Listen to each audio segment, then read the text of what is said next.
Buse'nin sepetinden herkese merhaba. Umarım iyisinizdir. Bugün sizlere üzerimde gördüğünüz bu harika yazlık file bluzun hiçbir yerde bulunmayan en kolay tarifini vereceğim ve beraber yapacağız. Bu tarz bluz tarifi internette çok var ama çok iddialıyım, bulabileceğiniz en kolay taktiklerle, en pratik tarif ile karşınızda olacağım.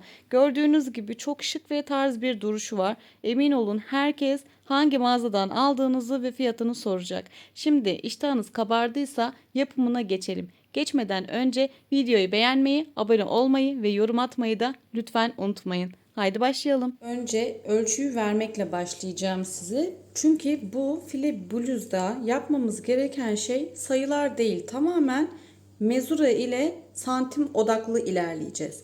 Şimdi buraya sizin için bir manken çıkarmış oldum. Kendi vücudumuzdan örnek vereceksek ben buradaki bluzu kendi üzerime göre yapıyorum. Bu da 38-40 bedene uyumlu olmuş oluyor. Eğer 38-40 beden yapacaksanız benim verdiğim sayılarla aynı yapabilirsiniz.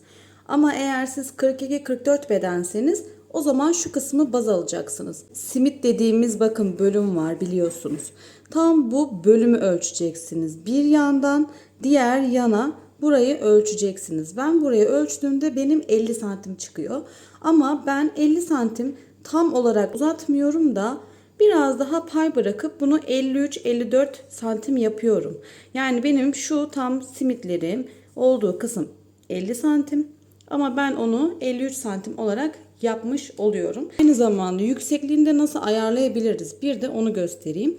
Şimdi ben bu kısımdan yapmaya başladığım için tam pantolon kemer boy dediğimiz ölçü olmuş oluyor.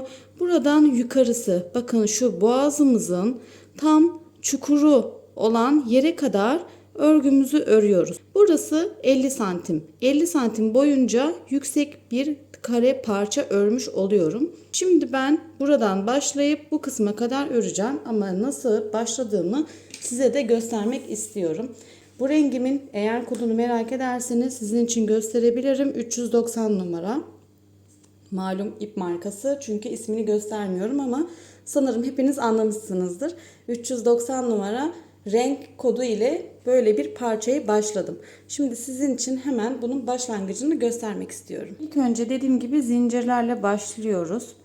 Ne kadar uzunluk yapacaksanız mezurayla gösterdiğim şekilde ölçü alabilirsiniz. Bir yandan diğer yana kadar. Ben şimdi 50 santimlik bir parçayı zaten önceden sizin için hazırladım. Burada göstermek için önce küçük bir parçayı size gösteriyorum. Daha sonrasında beden oluşturmayı tamamen kendinize göre yapacaksınız.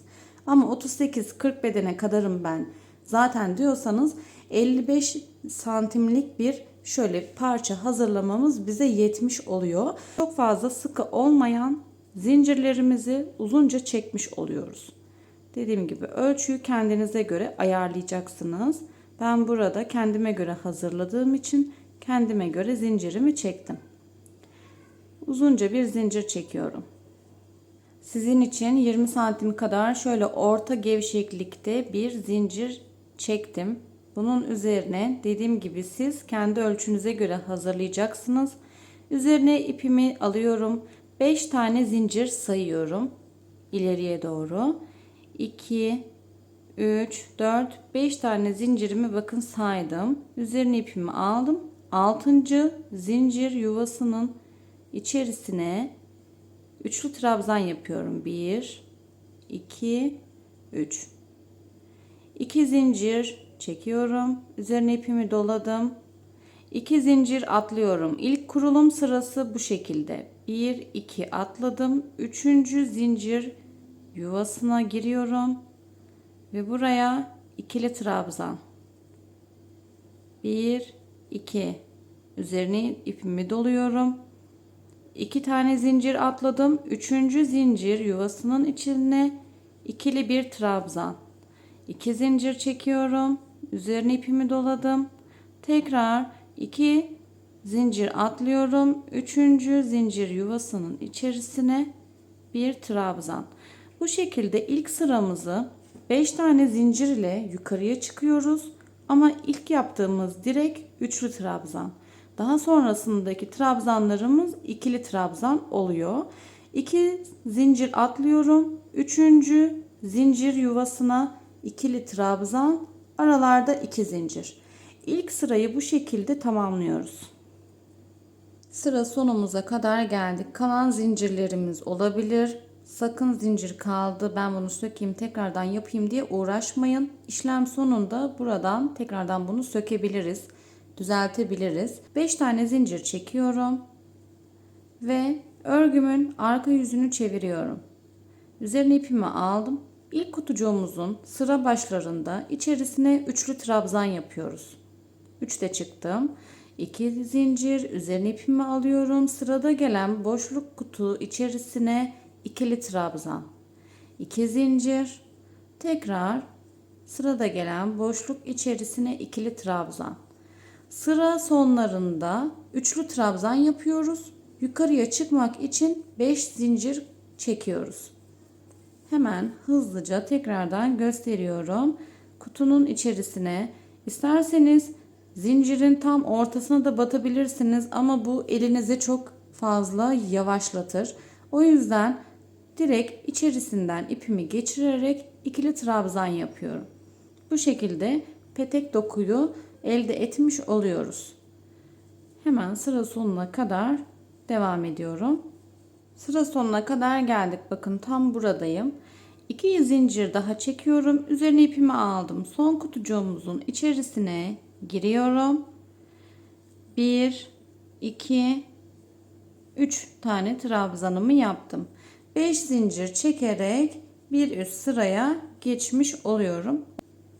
İlk kutucuğumuzun içine batırıyoruz ve bu şekilde örmemize devam ediyoruz. Ta ki bunu size göstermiş olduğum deminki çizimde de şu boğaz kısmımıza kadar, yani buradaki çukurumuza kadar bu uzunluğumuzu yapıyoruz. Ben burayı 50 santim olarak yapıyorum. Gayet ölçüsü aslında güzel oluyor. Ama derseniz ki ben tesettürlüyüm, biraz daha uzun istiyorum, o zaman ölçünüzü biraz daha şöyle aşağılardan alabilirsiniz.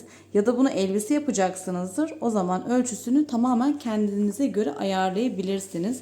Şimdi burada örmüş olduğum, hemen hazırladığım parçayı gösteriyorum. Bakın ördükçe parçamız bu şekilde gözüküyor, gayet net.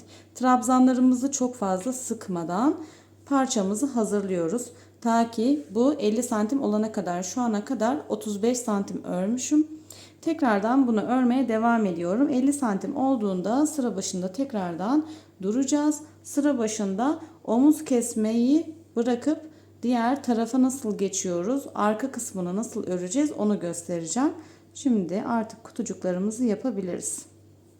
50 santimlik kare bir parça bu şekilde ördük, hazırladık. Bakın petek doku yaptık. Dilerseniz tam trabzanlarımızın tepesine de batabilirsiniz ama ortasından örerek yapmanız daha hoş duruyor.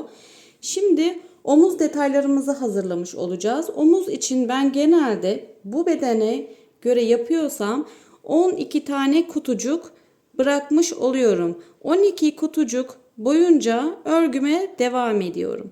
İpimi alıyorum ve tekrardan örmeye devam ediyorum 12 kutu boyunca. 12 kutu bu şekilde örmüş bulundum. Şimdi 3 sıra daha üzerine gidiyorum ve toplamda burası 4 sıra olacak. 4 sıra sonra ipimizi burada kesiyoruz. Tekrar geri dönüyorum. Üzerine ipimi aldım. İlk kutucuğun içerisine hemen yapmaya başlıyorum. Toplam 4 sıra olacak şekilde örmeye devam ediyorum. 4 sıra boyunca böyle bir parçayı hazırladık. Şimdi sıramın sonundayım. Hemen buraya da son kutucuğumu yaparak bir zincir çekiyorum. İpimi biraz uzun bıraktım. Burada kesiyorum. Diğer tarafımızı yapacağız. Diğer tarafımızdan da başlarken ipimi bir tur çevirdim. Zincir atıyorum ve başlıyorum. İlk kutucuğumuzun içerisine bakın hemen ortasından giriyorum. Üzerine ipimi aldım. 1, 2 ve üçlü bir trabzan yaptım. 2 zincir çekiyorum. Tekrardan aynı şekilde 12 kutucuk 4 sıra olacak şekilde bu tarafa da devam ediyorum. Eğer beden büyükse, kendinize 42-44 beden gibi yapıyorsanız Bu parçayı 12 değil de 15 yapabilirsiniz. Omuz genişliğimiz olacağı için bu omuz genişliğimizi beden büyüdükçe buradaki kutucukları 1-2 tane daha arttırma yapabilirsiniz.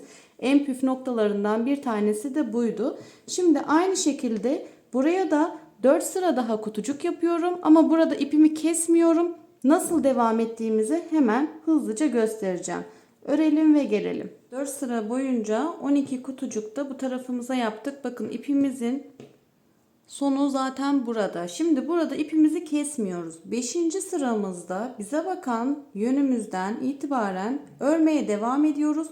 Ve burada bağlama yapma tekniğini kullanacağız. O da hemen şu şekilde. Sıra sonuna kadar tekrardan örmeye devam ediyorum. Uzunca bir zincir çekeceğiz tekrar.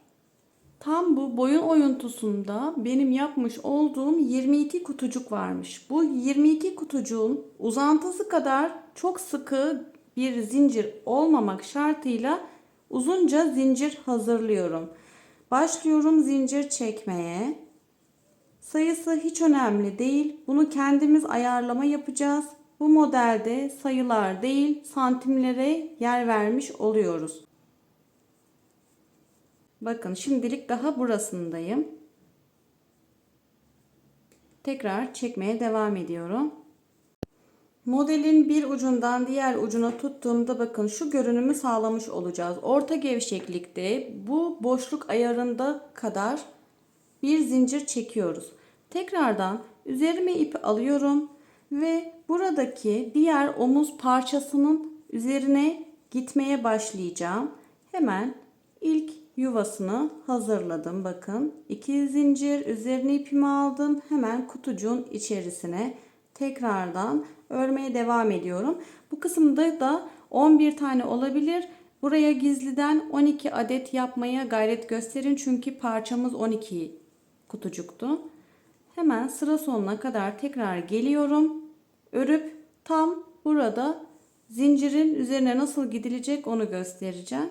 Sıra başımıza geldik. Bakın hemen bu kısmı da ördüm ve şimdi zincir sırasındayım. Aslında bunu dikdörtgen bir parça olarak örmüş olacağız. Bu dikdörtgen parça dikişsiz olarak ilerliyor. Eğer zor geldi derseniz iki parçayı da birleştirebilirsiniz ama böyle olduğunda daha muntazam duruyor. Şimdi ön tarafını yaptık. Arka tarafına geçiyoruz. Benim bu kısımda 22 tane kutucuğum var. Bu kutucuğu aynısını sayı olarak 22 adet buraya da yedirmiş olacağım. Yani bu da şu şekilde.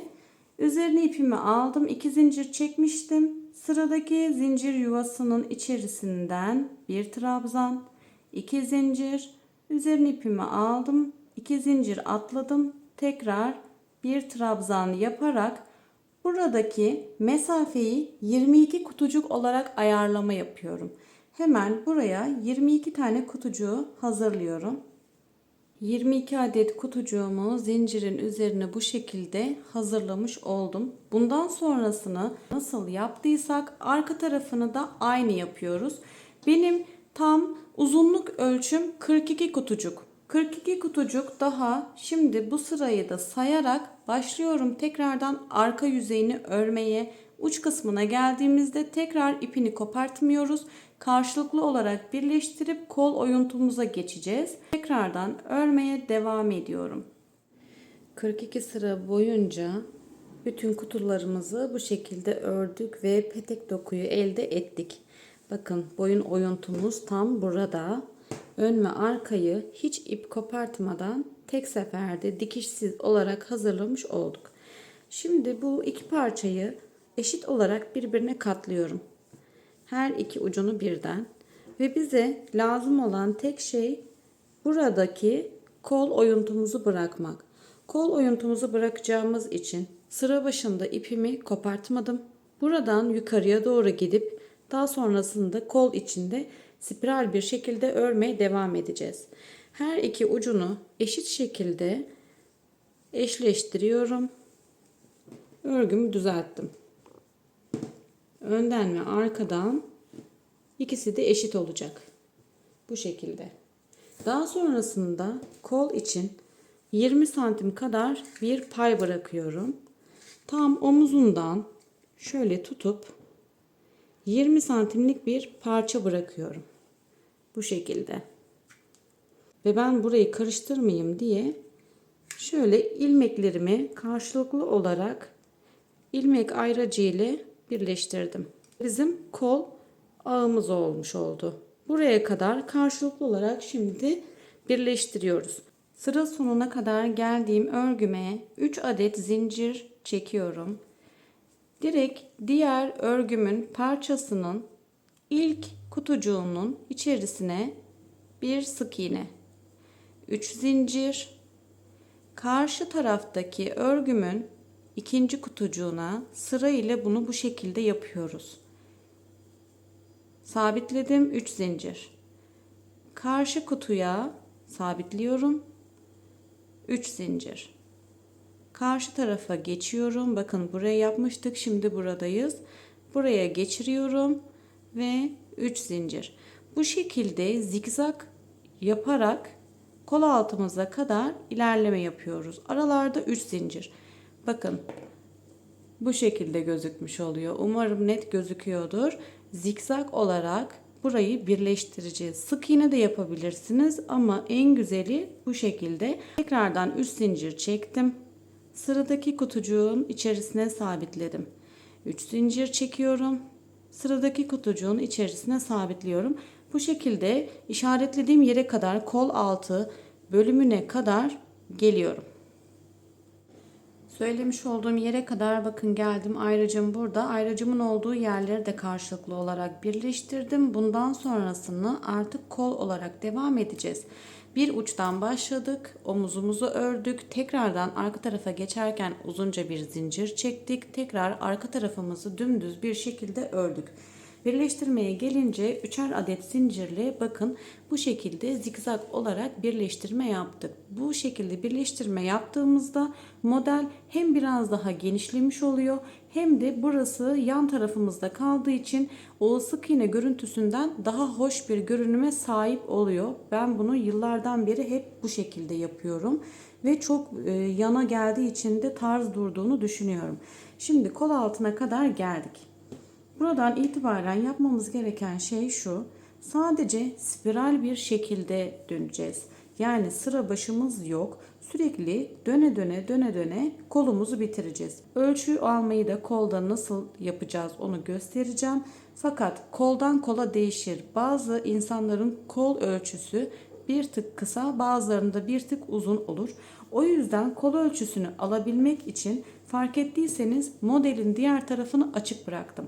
Bunu kendinize yaptığınızda başınızı geçirerek kol için uzunluğunuza kendiniz bakın diye bu şekilde bırakıyorum.